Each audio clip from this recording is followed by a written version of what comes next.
दोस्तों नमस्कार, मेरा नाम है अनूप आकाश वर्मा और आप देख रहे हैं द रिपोर्टर हिंदी। तमिलनाडु की राजनीति में जो घटनाक्रम इस समय देखने को मिल रहा है उसे राज्य की द्रविड़ राजनीति का सबसे बड़ा संक्रमण काल कहा जा सकता है। दशकों तक डीएमके और एआईएडीएमके के इर्द गिर्द घूमने वाली राजनीति अब एक नए ध्रुव की ओर बढ़ती हुई दिखाई दे रही है और वो ध्रुव है सी जोसेफ विजय यानी थलपति विजय। टीवीके को एआईएडीएमके के एक बड़े धड़े का समर्थन मिलना सिर्फ सरकार बचाने या फ्लोर टेस्ट जीतने का मसला नहीं है, बल्कि ये तमिलनाडु की राजनीति में सत्ता संतुलन बदलने का संकेत माना जा रहा है। एआईएडीएमके नेता सीवी षणमुगम का बयान कि जनादेश टीवीके के लिए नहीं बल्कि विजय को मुख्यमंत्री बनाने के लिए है, इस पूरे राजनीतिक बदलाव की सबसे अहम लाइन मानी जा रही है।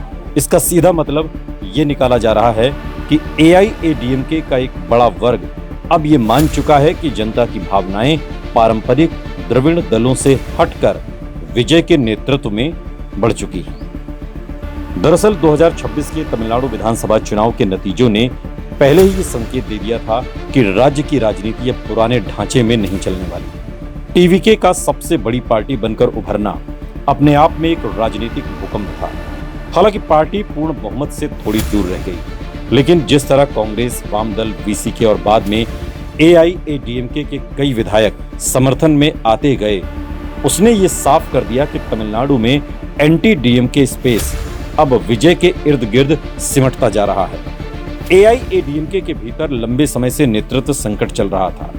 के पलानीस्वामी के नेतृत्व में पार्टी चुनाव तो लड़ रही थी, लेकिन जयललिता के बाद वो वैसी जनभावना और करिश्मा पैदा नहीं कर पाई जो कभी एमजीआर और अम्मा के दौर में देखने को मिलता था। यही कारण है कि पार्टी के भीतर ये सवाल लगातार उठ रहा था कि क्या एआईएडीएमके अकेले दम पर फिर सत्ता में लौट सकती है। सीवी षणमुगम और उनके साथ आए विधायकों का टीवीके को समर्थन देना इसी संकट का परिणाम माना जा रहा है। उन्होंने जिस तरह सार्वजनिक रूप से कहा कि डीएमके के साथ जाने से एआईएडीएमके का अस्तित्व खत्म हो जाता, वो बहुत बड़ा राजनीतिक संकेत है। इसका मतलब यह है कि एआईएडीएमके का एक बड़ा वर्ग अब भी डीएमके विरोध की राजनीति को अपनी वैचारिक पहचान मानता है, लेकिन समस्या यह है कि डीएमके के खिलाफ सबसे मजबूत जनभावना अब विजय के पक्ष में ट्रांसफर होती दिख रही है। ऐसे में एआईएडीएमके के कई नेता ये मानने लगे हैं कि यदि उन्हें राजनीतिक रूप से प्रासंगिक बने रहना है तो उन्हें विजय के साथ खड़ा होना पड़ेगा। तमिलनाडु की राजनीति को समझने वाले विशेषज्ञ इसे एमजीआर मॉडल की वापसी भी कह रहे हैं। जिस तरह एमजीआर ने डीएमके से अलग होकर एआईएडीएमके बनाई थी और फिर अपनी फिल्मी लोकप्रियता को राजनीतिक ताकत में बदला था, उसी तरह अब विजय भी एक नई राजनीतिक धुरी बनते दिखाई दे रहे हैं। फर्क सिर्फ इतना है कि इस बार एआईएडीएमके खुद टूटकर उस नए चेहरे की तरफ झुक रही है और ये स्थिति एआईएडीएमके के लिए अस्तित्व का संकट भी पैदा कर सकती है, क्योंकि यदि उनके आधे से ज्यादा विधायक फ्लोर टेस्ट में टीवीके के साथ खड़े हैं तो आने वाले समय में पार्टी का बड़ा कैडर और स्थानीय नेतृत्व भी विजय की तरफ जा सकता है। यहाँ सबसे बड़ा सवाल यह है कि क्या तमिलनाडु की राजनीति अब सिर्फ विजय केंद्रित हो जाएगी। इसके संकेत फिलहाल काफी मजबूत दिख रहे हैं। विजय ने मुख्यमंत्री बनने के बाद अपने पहले भाषण में साफ कहा कि सरकार में एक ही पावर सेंटर होगा। ये बयान सिर्फ सहयोगी दलों के लिए नहीं था, बल्कि उन नेताओं के लिए भी था जो टीवीके को गठबंधन सरकार समझ रहे थे। विजय ये संदेश देना चाहते हैं कि वो सिर्फ चेहरा नहीं बल्कि वास्तविक निर्णय लेने वाले नेता हैं। एआईएडीएमके के समर्थन के बाद उनकी राजनीतिक ताकत और बढ़ गई है। अब विपक्ष भी बिखरा हुआ दिखाई देता है। डीएमके मुख्य विपक्ष जरूर है, लेकिन एआईएडीएमके का कमजोर होना डीएमके के लिए भी चुनौती है, क्योंकि अब एंटी डीएमके वोट पूरी तरह विजय के पक्ष में एकजुट हो सकता है। तमिलनाडु की राजनीति में करिश्माई नेतृत्व हमेशा निर्णायक रहा है। पेरियार, अन्नादुरई, करुणानिधि, एमजीआर, जयललिता, इन सभी नेताओं के दौर में राजनीति व्यक्तित्व आधारित रही।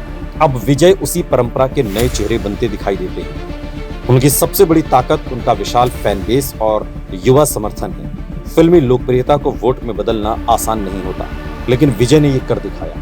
खास बात यह है कि उन्होंने सिर्फ स्टारडम के भरोसे राजनीति नहीं की, बल्कि सामाजिक न्याय, भ्रष्टाचार विरोध और क्षेत्रीय अस्मिता जैसे मुद्दों को भी अपने भाषणों में लगातार उठाया। यही वजह है कि उन्हें सिर्फ अभिनेता नहीं बल्कि संभावित राजनीतिक आंदोलन के रूप में देखा जाने लगा। हालांकि इसका मतलब ये नहीं है कि विजय के सामने चुनौतियां नहीं है। गठबंधन सरकार चलाना आसान नहीं होगा। कांग्रेस, वामदल, वीसीके और अब एआईएडीएमके के धड़े, इन सबकी राजनीतिक अपेक्षाएं अलग हैं। यदि विजय इन दलों को संतुलित नहीं रख पाए तो भविष्य में अस्थिरता पैदा हो सकती है। इसके अलावा डीएमके अभी भी एक मजबूत संगठनात्मक पार्टी है। उसके पास कैडर, मीडिया नेटवर्क और प्रशासनिक अनुभव है। यदि विजय सरकार शुरुआती महीनों में प्रदर्शन नहीं कर पाई तो डीएमके वापसी की कोशिश करेगी। लेकिन फिलहाल जो माहौल बन रहा है उसमें तमिलनाडु की राजनीति का केंद्र तेजी से विजय की तरफ शिफ्ट होता दिखाई देता है। एआईएडीएमके के भीतर टूट और टीवीके को समर्थन ये दिखाता है कि राज्य की राजनीति पोस्ट जयललिता और पोस्ट करुणानिधि युग से आगे निकल चुकी है।